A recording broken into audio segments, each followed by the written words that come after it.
Texas lands Yaheim Riley, going to the Longhorns, 3-star safety from Austin, so stays in town and actually went to the same high school as Andrew Makuba did. Now he's going to a different high school this year. But what do you think about Yaheim Riley joining Texas, Gerald?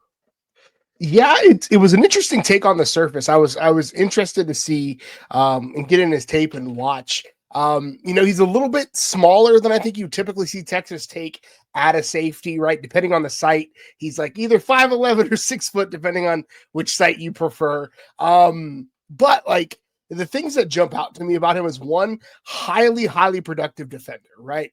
Gonna end up being a 3-year starter on varsity, right? Played 2 years for LBJ, and now he's transferring to a different high school, right? In his sophomore and junior years, he had more than 150 tackles, 9 for loss, 2 sacks, 7 interceptions. Massive numbers, massive productions. He's also got really good instinct and really good ball skills. Like he plays a lot of man coverage for them. And you see him kind of creep down to the slot. And so this is going to be my controversial take. He almost seems like a Jahdae Barron like starter set based upon like watching his tape. Like I get a lot of Jahdae Barron's like movement and a lot of the way that he recognizes the ball and kind of uses his physicality to his advantage. I'm not saying he's going to reach those heights or he's going to have that level of projection, but when you look at what Texas likes from a skill set perspective in that like kind of slot defender position, like he's got what they like on tape. Again, can it translate to the next level? Only time will tell. But I really liked his junior tape and kind of what he did in coverage, specifically in that slot position. Yeah, so going back to what you saw on tape and then where he's ranked, yeah, he's the 775th recruit on the composite of 247. So yeah, you look at that, and that might be one of the lowest players we've had recruited under the Steve Sarkisian era. It's got to be pretty close. 67th safety. And I agree. Like when you look at, if you just looked at the production and didn't look at the stars and look at the tape, you would think, oh, this guy should be like a 4 or 5-star recruit. But then you do have to look at, I think the tape matched that as well. But then you look at the measurables. You're right. He's small. He's 5'11", 185 pounds. That's not really a safety. I agree with you. I think he translates way more to the slot in college unless he has like a gigantic growth spurt and he ends up being 6'2", 6'3", because we'll talk about other guys in the recruiting class down the road, and they're bigger. They're way bigger. Chase Calcutt is one of those guys we'll talk about, and he's 6'3". So for this guy to be 5'11", 185, definitely a smaller guy, but I agree with you. He does play a little bit bigger than that, and he's definitely a good athlete overall. So I think he can translate to the slot, and I think we're going to be able to keep him in this class as well. That's something I think Texas also looks at too, is like, hey, this guy's kind of lower ranked. He's from Austin. We think we can work with what he's got, especially on tape.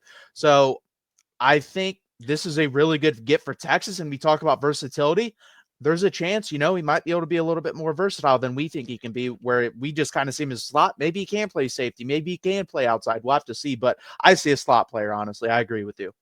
Yeah, it screamed slot to me as I watched him. Just the way that he like breaks on balls, the way that he uses, especially in coverage, like using his body physically, like the physicality of it, playing man coverage and in that slot role specifically. And in the SEC, that's what is needed in that role. And I think those are the things that made like guys like Jahdae Barron or Jalen Gilbo really good in that spot. And so again, that's just what jumped out to me when I looked at the tape. Like it really feels very similar to watching. And again, Jahdae Barron had a much higher level of esteem coming in and obviously turned out to be one of, if not the best cornerbacks of the last 5 years in college football, right?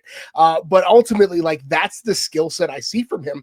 And I think that's what Texas sees in him, or at least I would assume that's what Texas sees in him. I don't honestly think that they're like looking at the recruiting rankings or they're concerned. Like they got tape from a kid that's in their backyard, right? He maybe came to a camp, they watched him, and he turned out to play really well. I'm like, again, the tape to me screams a kid who can be really productive as a slot defender. No, I agree. So last year, 80 tackles, 4 tackles for loss, 1 sack, 3 interceptions, 6 pass breakups. And then he also had a punt return for a touchdown. So I think the staff looks at that too. Like if they just think he can be a really, really good special teams player, this is worth a spot on the roster. Yeah. You also have to take into account now, guys, rosters are going to expand at some point. There's already been talk of 15 people on a roster.